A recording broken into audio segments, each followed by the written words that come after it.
Hello and welcome to another episode of Laptop Retrospective, and today we have our next installment in the X series, and this is the X280. Now, the X280 is an interesting departure from the previous entries in the series, and we'll unpack that in just a moment. So the X280 came about in January of 2018, and it sported a new, thinner design, which you can see here. Now, this design would essentially result into a couple of key components being changed. The first is that you're not connecting an Ethernet cable to this without an adapter. There is no power bridge technology on the bottom of the machine, and we do not have a docking port on the bottom either. That is now going to be achieved through the USB Type-C connector right over here. So let's dive right into some of the specifications and features of this device. We are looking at a 12.5-inch display, and it came in three flavors, either a 1366 by 768 panel, a 920 by 1080, and a 920 by 1080 touch. Obviously, the 920 by 1080 is the preferred panel, and whether or not you want touch is entirely up to you. In terms of CPUs, there were several configurations in both 7th and 8th gen. I will put the 7th and the 8th gen options up on the screen, so if you are looking for these online, used, they should just be coming off of their business warranties. You'll be able to find what configuration suits you best. Now, depending on which CPU configuration you choose, it'll either be an Intel HD 620 for the 7th gen, or it'll be the UHD 620 for the 8th gen CPUs. RAM is going to be a maximum of 16 gigabytes only, and that is DDR4 2400 megahertz.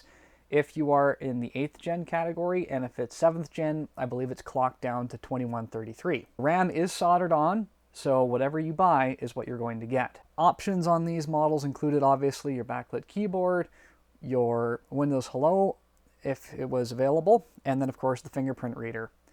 As we can see, this does have a few healthy options, and smart card readers were also still available. We also have this being powered by a 48 watt-hour battery, which supports rapid charge, and that means that you can get 80% of the battery life in under 1 hour. If you sip the battery, you might be able to get 10 plus hours, but do keep in mind that that's not really a realistic computing experience and your mileage will vary.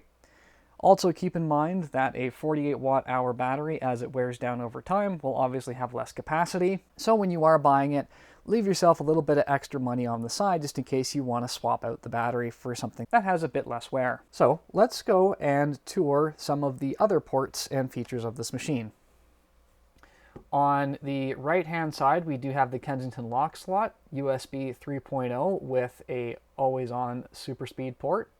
We do have the heat exhaust, where our smart card reader would go. On the front, we have absolutely nothing. And then on the right-hand side is where we have all the magic happening.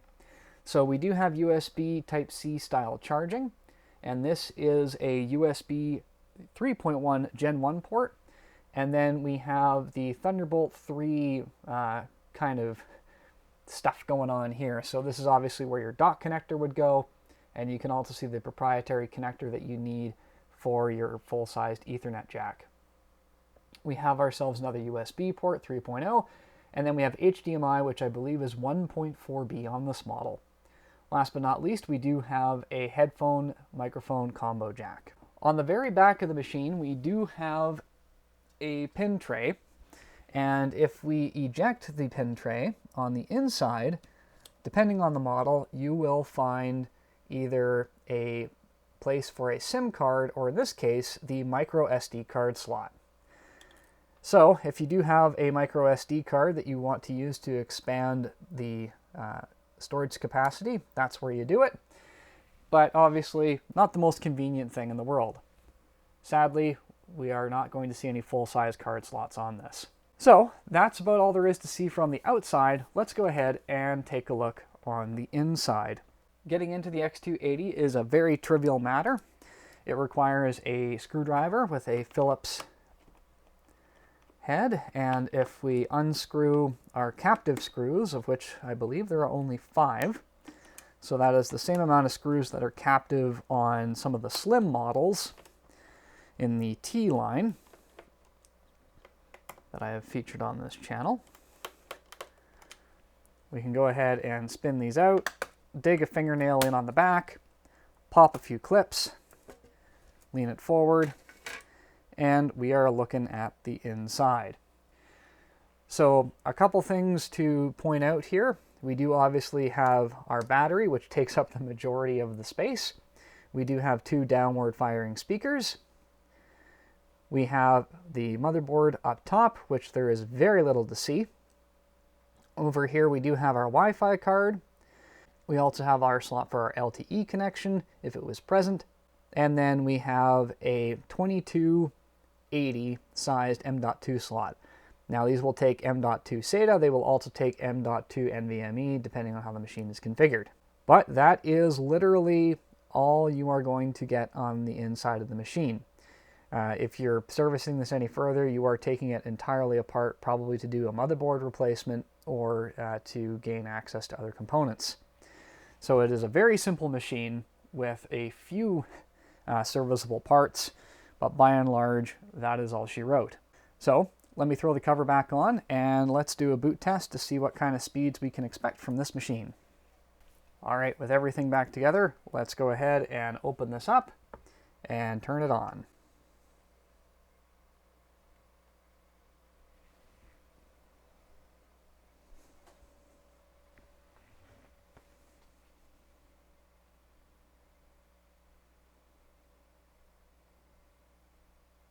And as you can see, boot times are looking pretty sharp, and there is really not a whole lot wrong with this. Now, this particular version is running Windows 10 still. However, depending on the CPU configuration, it will be capable of doing an awful lot more than that. So this model is actually pretty top tier. It is the i7-8650U. It is 16 gigs, and it is a touch support panel, so this is top of the line. The only thing that this doesn't have is the infrared camera up top and a smart card reader. I think those are the only two components that are missing. You can actually get a X280 right now coming off of warranty, very similarly spec to this, for about 500 Canadian dollars ballpark. So there is really, really good value for money. Again, I think the go-tos here is it's got to be 8th gen if you want to run Windows 11. In my mind, having the 1080p panel is an absolute must. If it's touch or not, I think is personal preference. Although you might find it handy with a device this thin and this light. I personally would try and track down one that does have Windows Hello, because I think that is just essential. But if it doesn't have that, at the very least, make sure it's got a fingerprint reader so you do have some fast passwordless options to log in. The nice part about a fingerprint reader is that it's always going to work even if you don't have a fancy infrared camera.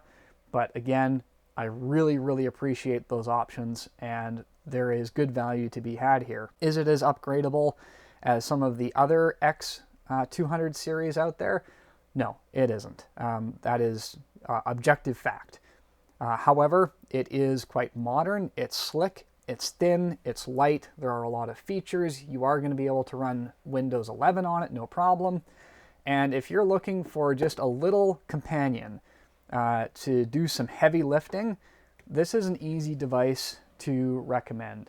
If you're looking for something that's a little bit more serviceable, you might want to try further generations that are older, but do understand that your operating system support will vary as you grow in age. That being said, you're not afraid of a little bit of Linux in your life. Those machines are still able to keep pace with even the modern big boys such as this one. At any rate, I really hope that you've enjoyed this quick look at the X280. I think there is an awful lot to like as we get very close to the end of this era of the X200 series machines. And who knows, perhaps I'll put together a little something to do some comparisons between this and some of its older brethren. If you enjoy this sort of content and would like to see more, or if you just have something to share, you've got a comment section down there that I would encourage you to use. I absolutely love reading your stories, your experiences, and doing my best to answer any questions you might have. I'll also leave some links in the description on where you might be able to purchase one of these machines. And just as a heads up, if you do use those links, any purchase you make goes to supporting the channel, and I really do appreciate it. It makes creating content a little bit easier when you have a budget. I'll leave the big four for you, and I'll say my goodbyes. So please like the video, share, subscribe, and hit that notification bell so the next time I have the opportunity to talk about a more modern ThinkPad, you'll be the first to know about it. Thank you so much. I will see you next time.